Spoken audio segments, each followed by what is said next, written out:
It was the streak seen across the sky, now seen around the world. This as our 8 News Now investigators confirm Metro actually set up cameras at this home where a family called 911 claiming to see aliens in their backyard. And tonight, a fierce debate is underway about the legitimacy of an alleged UFO crash. Good evening, I'm Janice Valdez. And I'm Brian Loftus. Our 8 News Now investigators reporting about terrified members of a local family who told police they had aliens in their backyard. Chief Investigator George Knapp here to piece it all together.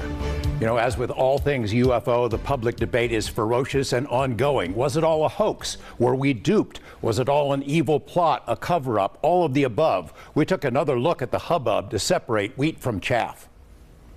The fireball captured on a police body cam on the night of April 30th was real. The American Meteor Society says witnesses reported seeing it all across the West, from northeastern Utah to Southern California. Another Las Vegas resident sent us a video of the same object recorded on her home camera. Investigation by Nexstar station KLAS. As the story of the Las Vegas incident spread across newscasts and social media, one of NASA's planetary defense officers weighed in to say it was likely a small meteor that fell to Earth hundreds of miles away from Las Vegas. Police videos obtained by 8 News Now indicate Metro officers were among the witnesses. One of my partners said they saw something fall out of the sky too, so that's why I'm kind of curious. The appearance of the meteor seemingly triggered the events that followed. A frightened family called 911 and told police they had 10-foot-tall alien beings in their backyard. Officers responded to the home minutes later, interviewed the witnesses, canvassed the area,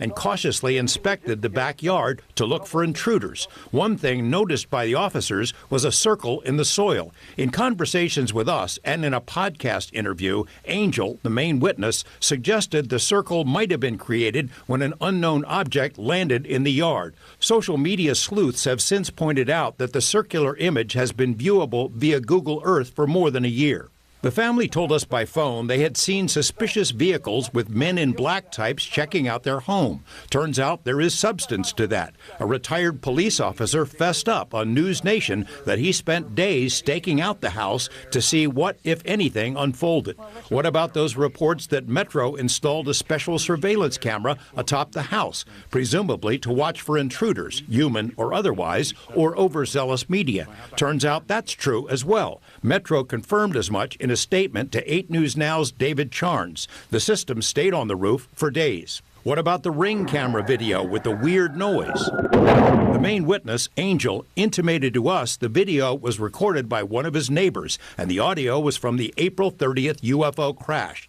It wasn't. The security camera video was recorded in mid-April, according to the man who first posted the clip. He doesn't want his name used, but says the recording was from a fireball that passed over his home in the southwestern part of the valley 2 weeks prior to the alleged alien encounter. The family declined to be interviewed by us, but members have spoken elsewhere and stick to their claims of seeing aliens in the backyard. Dozens of people on social media have analyzed and dissected the images with various claims of aliens spotted in the shadows. Police do not believe this was a hoax call, which could be a crime if done intentionally. In the fervid swamp known as UFO world, our coverage of the story was itself seen as a dastardly plot to distract attention away from a prominent whistleblower named David Grush, who stepped forward around the same time. Grush unveiled his explosive on-camera account on News Nation, which is owned by the parent company of KLAS. In spite of the local news story, Grush's story was reported by news media all over the world. Curses foiled again. All right. So what do you make of this whistleblower, David Grush? He first reached out to me about a year ago. We've been in contact ever since. He's the real deal. I mean, he had a distinguished career in the Air Force. Then he went to work for a 3-letter agency you probably haven't heard of, the NGA, which basically tracks everything in space, in the air, in the ocean, under the ocean, on land. They keep track of everything. He has the highest security clearances in our government, and in that capacity, he interacted with something like 2,000 SAP, special access programs, and he learned along the way that we're reverse engineering crash flying saucers, and he's been telling that to Congress under oath behind closed doors, and I think they'll probably bring him back. So it's a pretty intriguing story. A lot like what we've been hearing about out in the Nevada desert for a long time. Right. Of all the stories you've done over decades and decades, this one has really gone worldwide. The backyard alien? Yes. Oh, it's crazy. It's crazy how much email we get, you know. We're not done with it. We'll see where it goes. This is not the last of that story. No. All right, George, thanks for that. Now let's